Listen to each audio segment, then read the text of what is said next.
As we get closer to 2025, it's crazy to think about how we are a quarter of a way through the century. Hmm. And as I reflect on starting to feel a bit old by something like that, I wanted to tell you about a tradition that also revolves around being a quarter of a century of a way through something. Okay.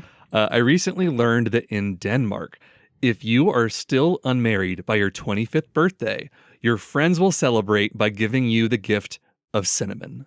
Cinnamon. Yes, cinnamon. And the method that they give it to you and the quantity kind of depends on your friend group or your family members. I heard about one woman who was given a stick of cinnamon or like a cinnamon candy, something that's kind of nice, a fun little gift. But oftentimes it's not like this, especially in the south of Denmark, where they will just pour cinnamon all over your body. No way. They will douse you in cinnamon powder on your 25th birthday if you're not married by 25. Hmm. And I was watching a video of a Danish Twitch streamer, and she is midstream, and her friends kidnap her and tie her to a chair and then take her outside and just cut. I think they sprayed her with like a squirt gun to get it. So then everything was wet, so then the cinnamon would stick to it. Ooh, and that's like powdery stuff. Yes, exactly. It's ground for sure. And probably the craziest one that I found was, I don't even know how it works, but some guy used a fire extinguisher and it was not spraying out the foam. It was spraying cinnamon That's crazy. onto the friend. And the friend has like goggles and he's wearing, I think, just underwear, and That's just his whole hilarious. body is just the orangish brown cinnamon color. And I'm so glad that we don't do that here. Yeah, that's not. I remember when the cinnamon challenge thing was going around. You know? And I remember people would like sneeze it out their nose, and it would just be this cloud of orange. Like that just sounds bad. That does not sound fun. And they don't even stop at 25. Oh wow. When you turn 30, if you are still unmarried, then they cover you in ground pepper. Oh my. Like peppercorn, Oh man. And I think that's the more intense one. That's even worse. Maybe. Yes, because I mean, thankfully a lot of the people do get eye protection whenever they have this happen to them. But yeah, think about the sneezing that you would have happen from that. Yeah, it would be pretty terrible. And I guess the whole tradition stems from spice traders from Denmark. I guess they were very big in the spice trade apparently at one point in history. And the spice traders from Denmark, they would always be traveling, because if you're a merchant, you're always traveling, you're getting new supplies and you're selling things, going to the different towns. So you never stayed in one city long enough to ever find someone, fall in love, and settle down. So as kind of a reminder for those kind of people that once you start hitting a certain age, they say, hey, maybe you should think about getting married. And the cinnamon and the pepper is the reminder of that.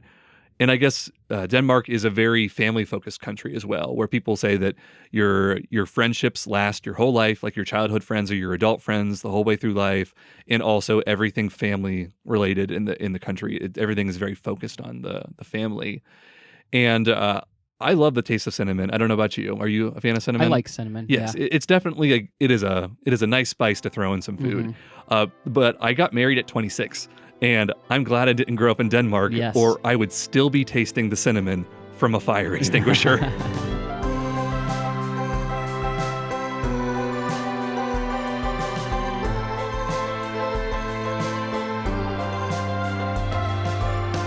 Welcome to the Factoid Podcast. You did not ask for it, but we're going to tell you about it anyway. My name's Chris Humphreys. And I'm Payton Gessel. Payton, whether you're a kid or an adult, having a side gig is one of the more desirable things of our generation, I feel like. Everyone's, and not just our generation, but everyone's looking for something they can make money doing on the side of whatever else they make money doing. You know what I'm saying? Yes, this absolutely. is a big deal. And as a kid, I feel like it's your side gig because school's your thing, right? But like you shovel driveways for your neighbors. You walk around town with a shovel and say, hey, can I shovel? You know what I mean? Yes. You mow yards or you rake leaves. That's the kind of, like that's a side gig of my childhood. And I see some kids. We live in a small town. I see kids doing it. And actually, there was a kid in our youth group at church who like would ride around town on a lawnmower. and his sister's like, he'll come home with like hundreds of dollars. Oh, and I was wow. like, I should be riding around town on a lawnmower. But it's like, I feel like that's the side gig of our generation, right? That's the side gig that comes up when I think of how do you make extra money? You mow someone's yard, you shovel someone's driveway, right? But it's kind of been interesting to see what like kids of now do for money, right?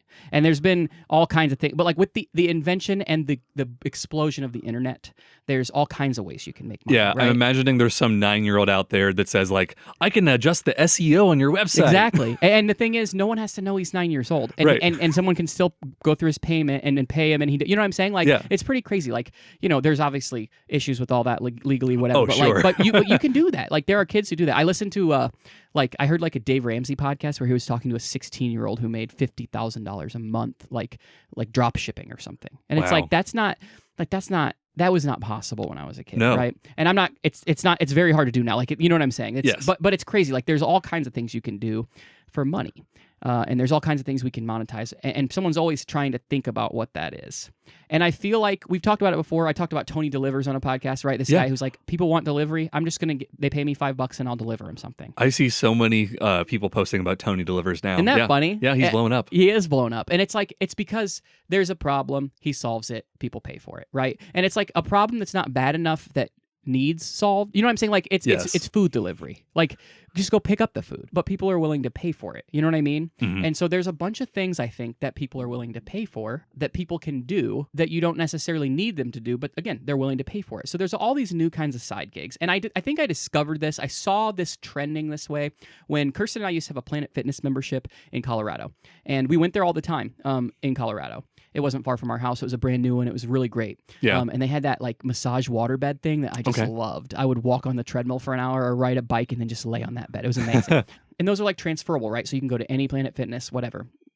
So we moved to Ohio, and we thought there's certainly going to be one close to us, but we lived in a small town, and there wasn't one. There was one 40 minutes away. So we went a couple times, but it's like, this isn't feasible. We're not going to go here. We have to cancel this, right? And I looked up, how do you cancel Planet Fitness membership? I'm like, okay. You have to go into the location that you got your membership and cancel. And I was like, well, that's 2,000 miles away. Yeah, that's What crazy. is my other option? And I look through it, and it's very hard to find the option, but there is an option to write them a letter with your account number and your membership and all the information about you, asking to be for your membership to be canceled. So they need one per person, right? And so we both had to write these letters and mail them to Planet Fitness in Colorado. And it's like, come on, guys. And it's one of those things, clearly they just want you to keep paying. Yeah. But it's like, no, I'm not doing that. But upon doing this, because it's a hassle, it took and you know, like, it takes a lot of work to get out, like to print something when you don't have a printer. Yeah. We don't. Like, yeah, it's just, you have to go to a library or something. Like, it takes a lot of work. And then going to get a stamp when you don't have stamps, and then finding a mail, like putting it in your mailbox or finding a drop-off mailbox or going to a post office. It's just a lot of work. And when I was looking it up, I found a guy who has a website where he's like, hey, you can use my template for a Planet Fitness cancellation letter. It's free. And I was like, that's amazing. And I downloaded it, and there was a pop-up that said, if you want me to mail it for you, I'll do it for $20.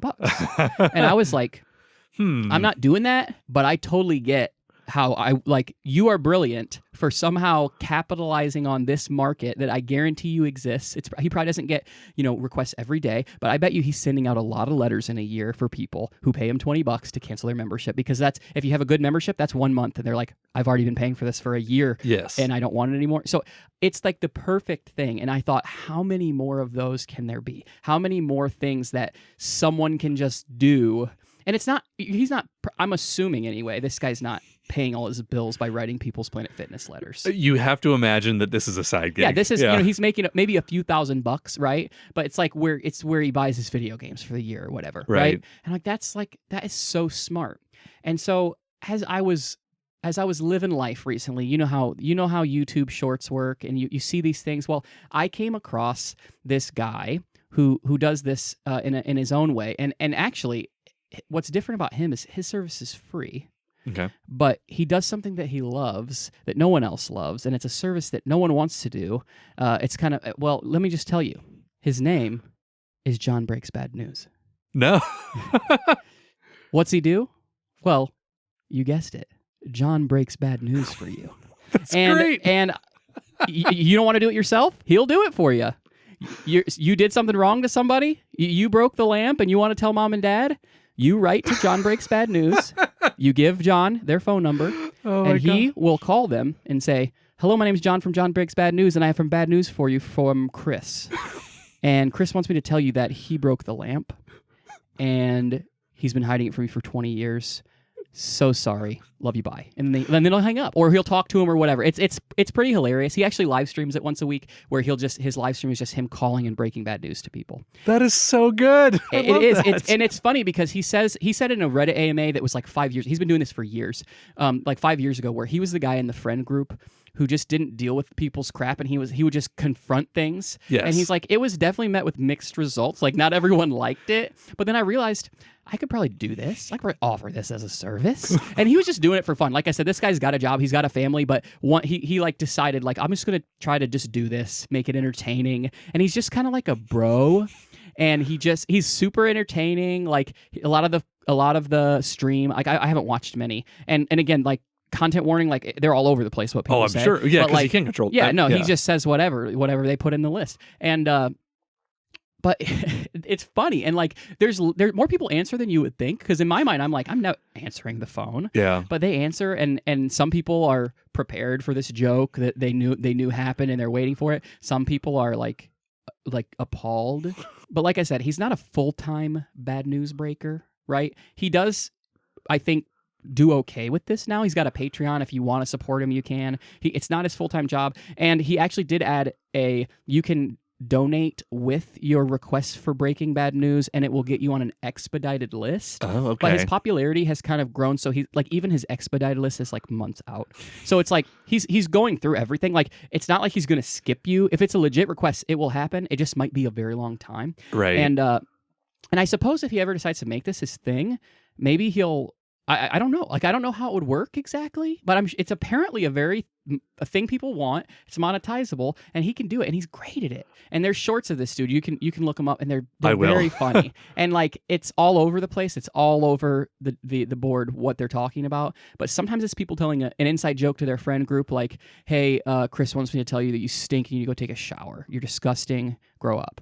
And then they laugh about it. And then sometimes it's like husbands who tell their wives of 40 years that they cheated on them. Like, it's like legit. No. Sometimes it's very real.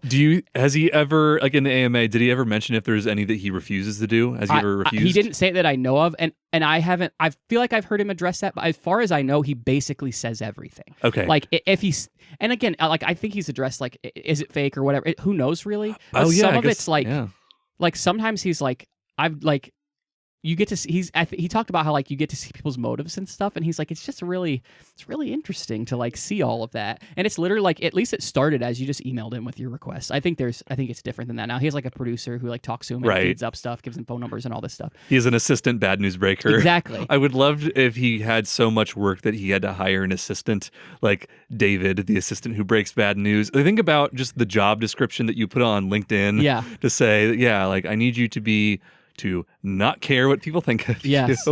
You need to be very confident in yourself, not worried about what others think, and you need to be able to tell anyone anything at any time. Basic phone etiquette, 2 years of experience. Yeah. Bad news breaker.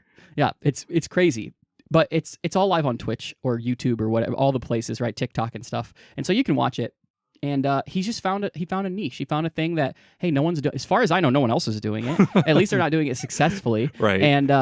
And he's just doing it, and it's entertaining, and I just have very much enjoyed learning about John Breaks Bad News. And he just seems like a guy. He really does seem like a guy I'd want to talk to. But I hope you never get called by him. Me too. And maybe I request something, and in 10 years, who knows how long it takes, you get a phone call, and then we have some bad podcasts. Who knows? You know what I'm saying? I don't know. But I saw another guy, and this one's a little less interesting, but it was fascinating to me because I bought a car one time. I've been through the car dealership experience one time. And for me, it wasn't a nightmare. But I've heard horror stories, right? I don't know. Have you ever bought a car at a dealership before? Yes, it was used, but it was a good enough car that it was... Right. Yeah. But like, I've just heard horror stories of like financing, sales tactics, and like warranties and all that stuff, right? I was scared because I had just moved out on my own, and obviously I'm like calling my dad. I'm trying to talk through the process, but I didn't have a wingman to go with me to the dealership. So I am hoping that the person is not going to take advantage of me. I'm trying to understand if they are bluffing. I had worked out a deal with my brother-in-law where we looked to see like what the interest would be on the loan to pay for part of the car, and he said, "Hey, I will give you like an extremely good rate on the interest if you just pay me like he will pay the loan in my stead, and it worked out great. Thank you so much, John. But whenever I explain this to the dealer, they're like, I don't know, this is going to screw up your credit. That's funny. And so yes, I understand the whole process of like they really just want you to use their services and pay all their things that they can tack fees on top of, right? Yeah. Well, I have again on shorts, on reels, I have come across this guy named Tommy who owns a company called Delivered, DELIVRD. And his job, right? This is how it works. You pay him $1,000. It's $1,000, but and you tell him, I want this car, right? So you pick the car you want, and you say, I want this. He does everything else, everything, right? On the and he's not buying the car for you, but he negotiates with dealerships. He locates the car you want because a lot of time, not a lot, but like a lot of the big expensive ones might be like kind of a more rare run of like a certain trim level of a big truck or like a sporty version of a Honda Civic, right? Or something like that. And so there's like allotments and they're hard to find those. And so he'll locate one, find a dealership that will sell it to you because sometimes they're weird about it and have pre-sales and all this stuff. Oh, yeah. And they all have, for these special cars, they'll have dealer markups and stuff like that. And he'll negotiate. He does all this negotiation with warranties, with all that. He gets in writing them to say, this is how much it costs. And he'll call the customer and be like, hey, if you want it for this price, I can get it to your house this week. And then it's done. Like he does everything. That's awesome. And the thing is, it's crazy because no one wants to go to a car dealership. No one wants to do all the negotiating. No, a lot of people don't have the time for it. And especially if you're trying to drop big bucks on a car, well, I'm assuming most of the time you're not going to have time for it, right? Yeah. And he'll do it for you, which means he knows how to deal with car dealerships very, very well. He knows all the tricks. He knows what to say, who to ask, how to ask it.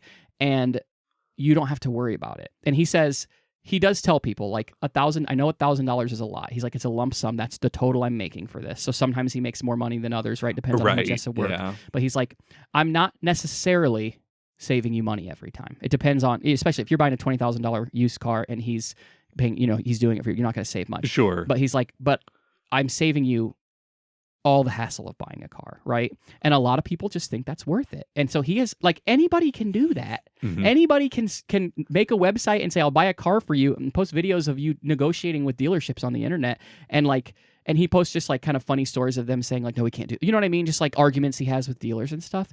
And it's like, anyone can do that. Anyone can make good money doing that. It's his thing. He has a team of people now that do it with him. So it's like a real thing.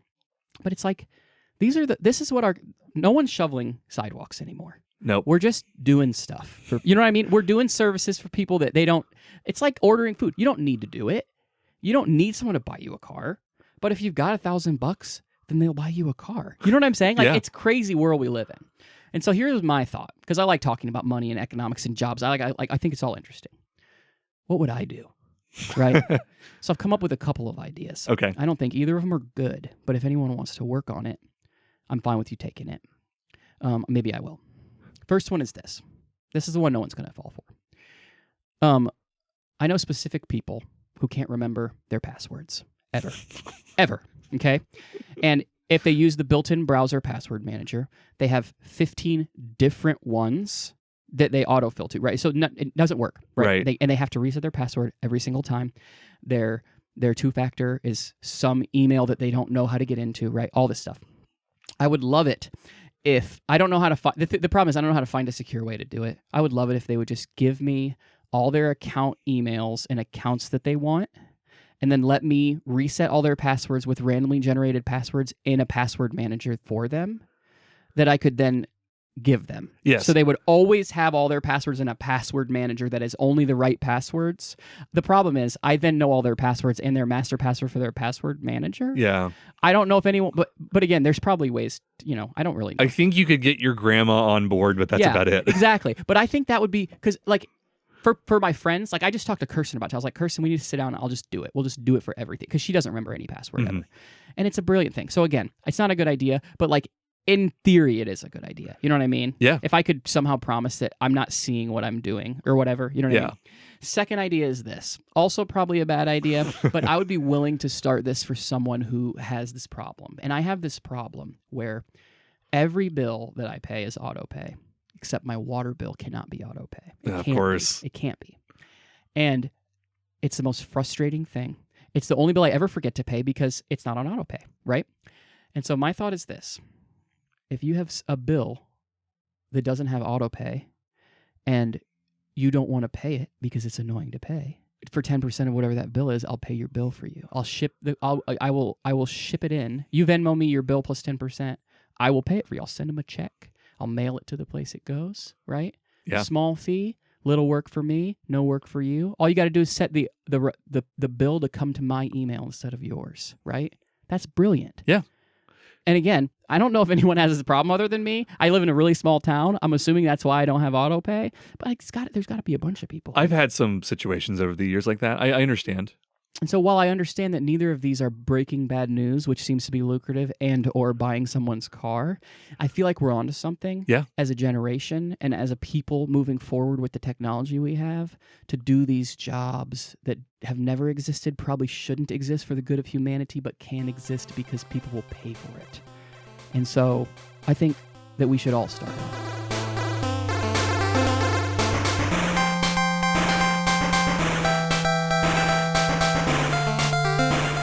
Chris, have you ever made a website before? Yeah, a few times. Not like I've never made like from nothing developed a website or anything, but I've made a website with website building tools. You know what I mean? Oh, for sure. I'm not saying that you had to have hand coded every line, just any sort of website. Multiple ones. I mean, a little couple hours ago, weren't we saying that you might be building a website for somebody? Correct. Even? Yep. Yes. I've done it for churches, and I actually did it for the town organization that I live in. Oh, nice. And yeah, I mean, again, I'm not good at it, but I'm better at it than all the people who ask me to do it. You know what I mean? And oftentimes that's all you need is just to be the person in the room who is the best at it. Exactly. Even if that might not be the best ever. And I do a lot of things for nonprofits that have no money, and I know a lot of tricks to make things very, very cheap. Yes. And also better than what you would assume for very, very cheap. So that's what I usually go for, unless someone wants to pay X amount of dollars. I'm just like, hey, I'm going to make it as cheap as possible, and I'll show you what it looks like. And if it's not good enough, I'll let you know how much it's going to cost. You know what I mean? Exactly. And I've made several websites over the years. And when I was around college age, I was doing a lot of web design. And it was something I had a lot of passion for. And one of the rules that I try to follow whenever I make a website is that it has to be fun. There needs to be at least one fun factor for me to have in this website. And for example, I've had several versions of my portfolio over the years, and that's at paytongessel.com.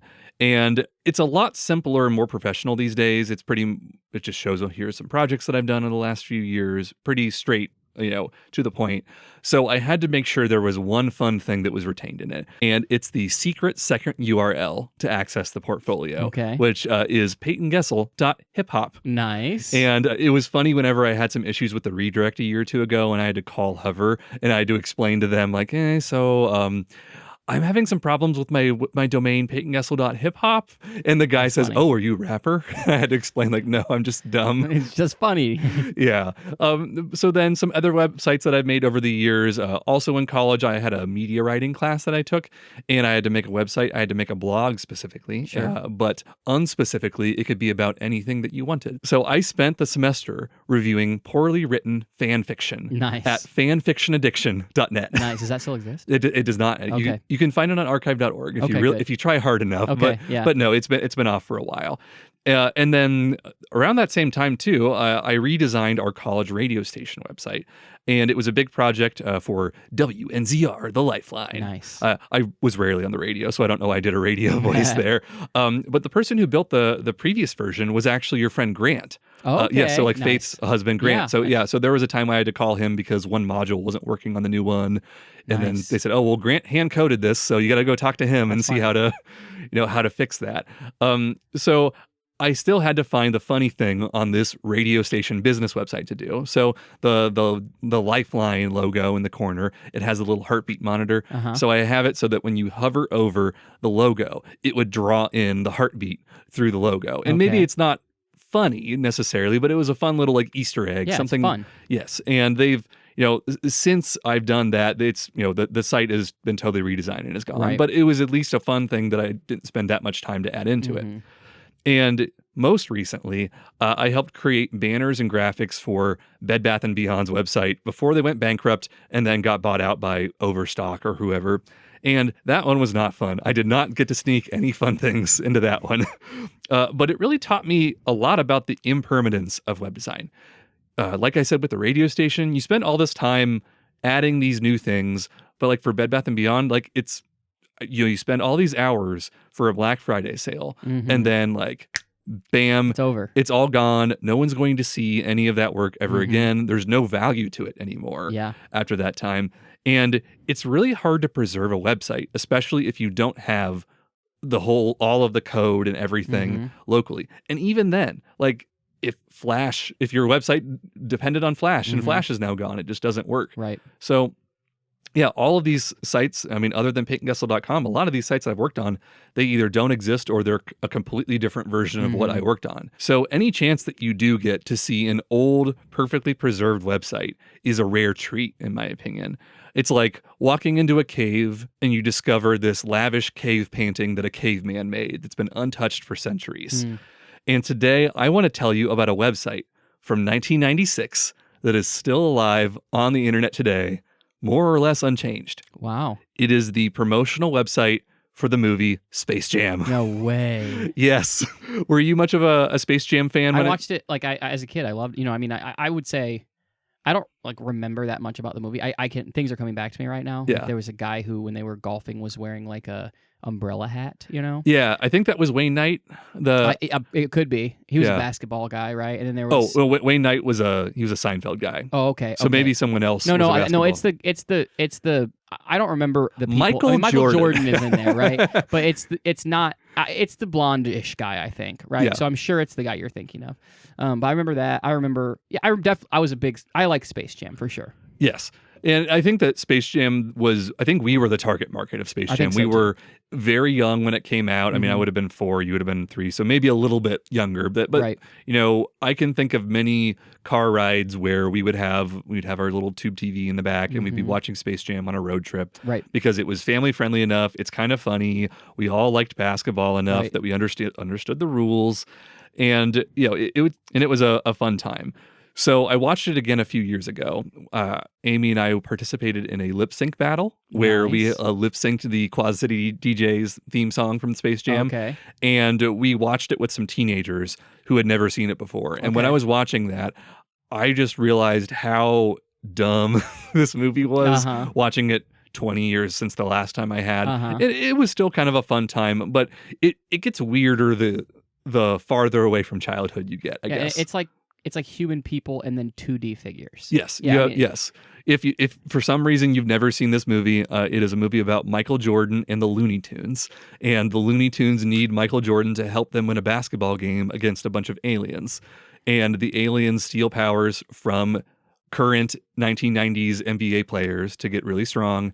And the Looney Tunes and Michael Jordan have to go and face them in this crazy basketball game. I just am remembering more and more now. I haven't seen it. I would hate to know. It's been 20 years, I'm sure. Exactly. And in the mid-1990s, when right around when this movie was coming out, websites were still a relatively new phenomenon. The World Wide Web had been on for a few years at this point, but it was still, people weren't going to websites all the time. People didn't have great internet access. So the first movie website that came out, to my knowledge, was in 1994 for the movie Stargate. And Don Buckley, the VP of Advertising and Publicity at Warner Brothers, took notice of this. And he saw the Stargate website. It was very simple, very to the point. But he thought, like, we can do something like this for Warner Brothers, and we can help promote our movies and maybe bring in some extra money and viewers from this. So he was able to convince his company to let him hire a small team to start creating websites for their movies. Think of how ahead of his time that was. Yeah, exactly. The 90s. Yeah, 94 or maybe 95 maybe. Yeah, it was crazy. The fastest internet in the world would, like, that picture would just scroll load. You know what I mean? Yes. Like pixel lines at a time. Absolutely. And I think the first movie that this team did was for Batman and Robin. They did a website for the movie Batman and Robin, and if you compare that to that Stargate one that they used as the original inspiration, it was Gotham City themed. It wasn't just plain text and white background and stuff. They were trying to find a fun way to represent this movie, and it did well enough, and they started to do more websites. And after that, they were asked to build a website for Space Jam, and their team expanded to 5 people. Wow. You had Buckley, the VP, producer Dara Lynn Weiss, the associate producer, Michael Tritter, digital designer, Jen Braun, and the assistant to the digital designer, not even joking, that's not even a Dwight Schrute thing, he was the assistant to Andrew Stackler. And everybody on this team was relatively early in their career. Yeah. That last guy, he was an intern. Sure. And I could tell from reading up on these people and then seeing what they put on the website as their titles, you could say they were embellishing a little bit to make themselves sound cooler. They were all like in their 20s, and the intern was probably just 20. And they were all based out of New York. But if you know much about Warner Brothers, I know about this from the Animaniacs cartoons, that the Warner Brothers, it's associated with Los Angeles. Sure. So if you are in the New York branch of the LA office, there's not a lot of oversight happening to what you're doing. And there aren't a lot of people that can quickly and conveniently tell you what to do or not do. Okay. So this web design team tried to include as many random things as they could on this website. They have the whole trailer on there at 160 by 120 pixels. Okay, wow. But to their credit, they got it on there. There was a quiz about the characters in the cast, which apparently this was very ahead of its time of having a functional quiz on there. And it's, it does work as advertised. They also had downloadable screensavers, a coloring book that you could print. Nice. And they had some sound clips. But the sound clips were very short, so I want to play a few of them for you quickly. What do we care? You guys are nuts. So why would you spend the time to put all of these 1 to 2 second clips that I just played on a website? I don't know. I mean, a phone ringtone? You wouldn't have had ringtones in 1996. That's the thing. People weren't carrying cell phones around in 96. I probably just because they could, like you said. They were just doing fun stuff. Was that last one like the monster growling? Yes, that is growl.wave. Okay. It is the monsters growling, Bugs Bunny saying, "Why do we care?" And then Michael Jordan saying, "You guys are nuts." That's fun. I think like that growl sounds familiar, but then it also sounded like someone trying to make the growl. You know what I mean? It was a very odd sounding thing. Exactly.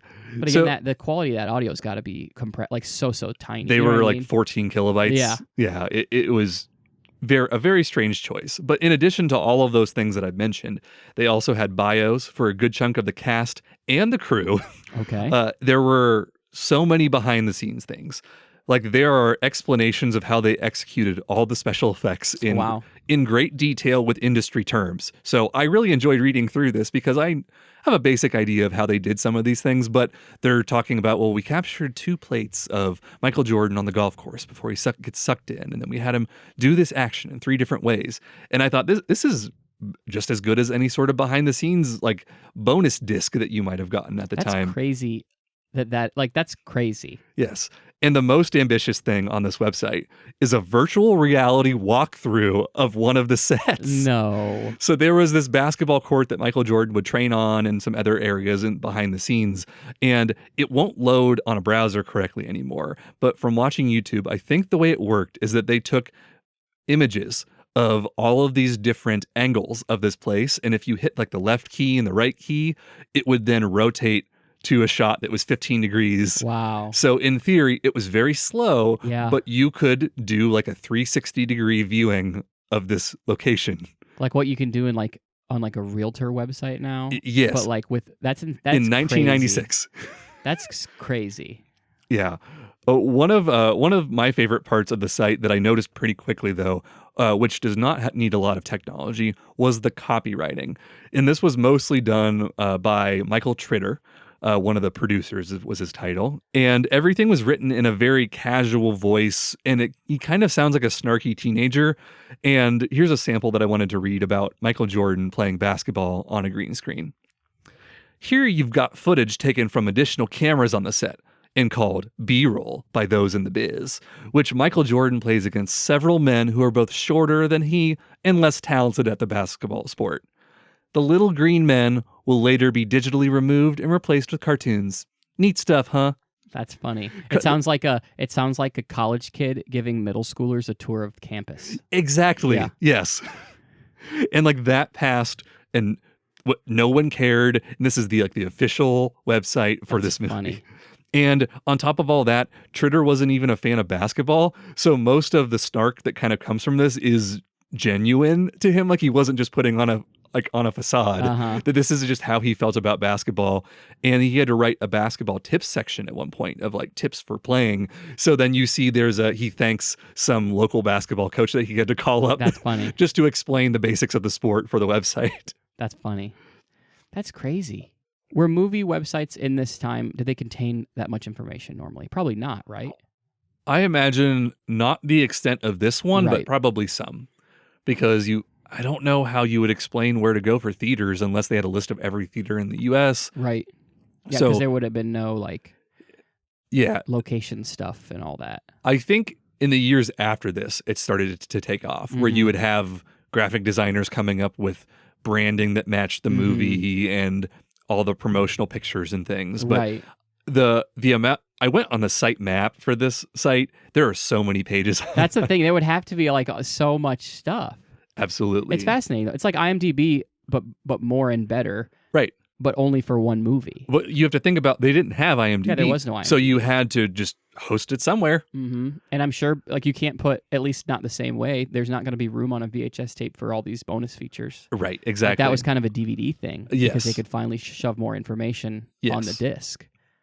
For sure. So the team ran the website up the corporate ladder after they had it finished, and they got feedback that more or less amounted to, the site looks good, I guess we'll post it. That's funny. And the site launched.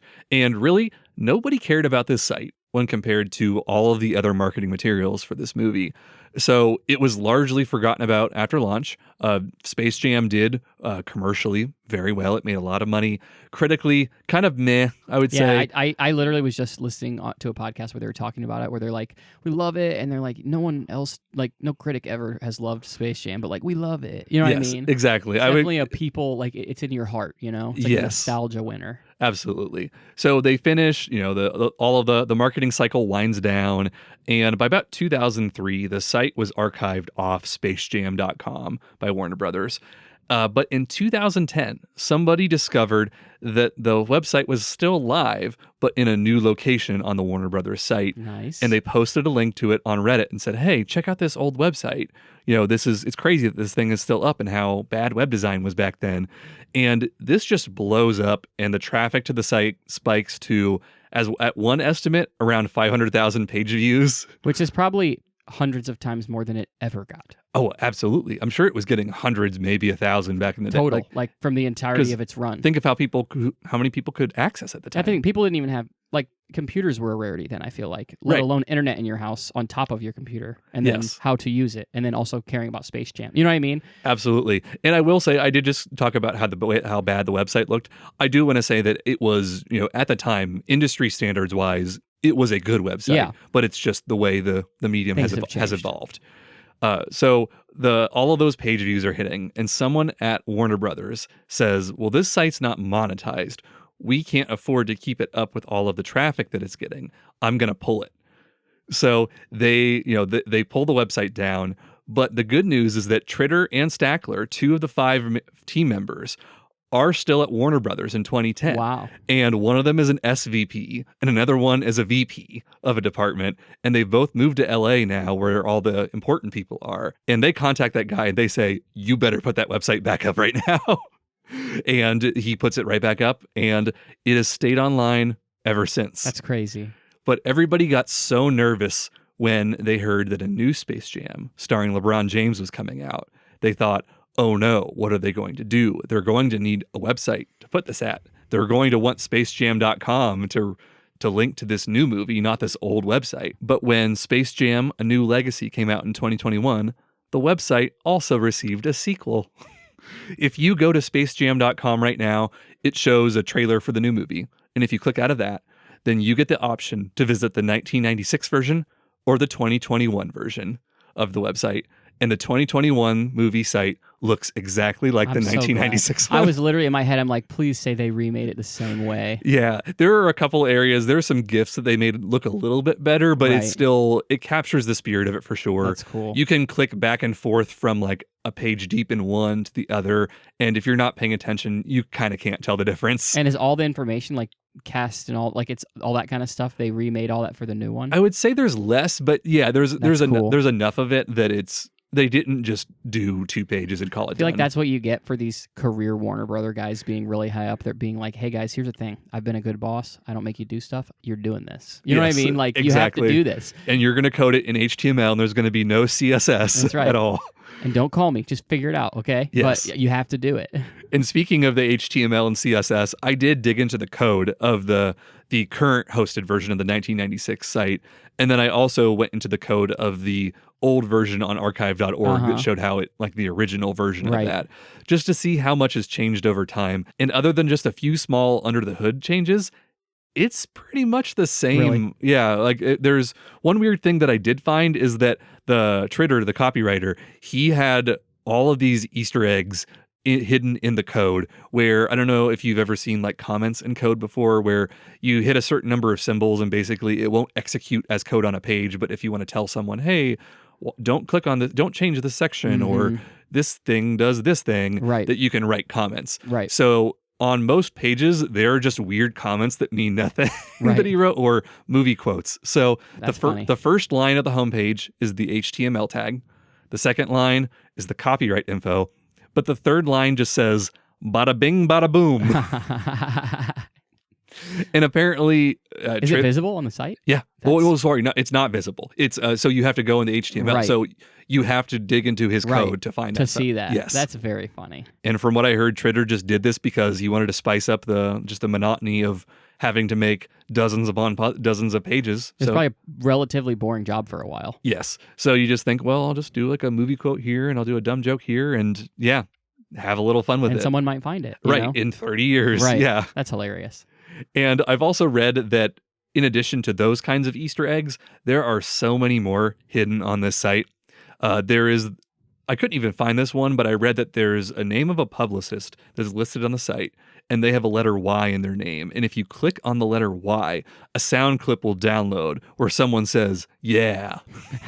Just very random. That's funny. And apparently there are tons of other Easter eggs that the development team says are there, and they will not tell you what they are or where to find them. That's funny. So it makes you wonder how many more decades are going to go by until we find them all. Yeah, like is there like a Wikipedia, or is there a list? Is there a database? Is there a Google sheet floating around with all the found ones? I don't know, but I sure hope so. Because that sounds like something that should be out. Yes. So I'm glad that almost 30 years later now, we can enjoy this piece of Web 1.0 entertainment. We can agree that it's bad by modern standards, but you can tell they had a lot of good ideas, very revolutionary at the time. And if you haven't done so by now, I'd suggest you spend some time at spacejam.com/1996 and see this dinosaur for yourself. Mostly because it's really fun. And I think that that's often lost in modern day web design. I get it. Many people's jobs rely on functional websites that have to be serious business. Tons of money is at risk on all these websites, so you have to treat things seriously. There's no time for jokes. But I think we should never lose sight of finding a way to inject a little fun into them.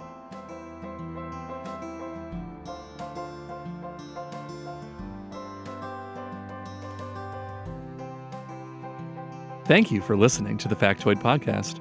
If you want to share a factoid with us, as always, you can send us an email at whatsyours@factoidpodcast.com.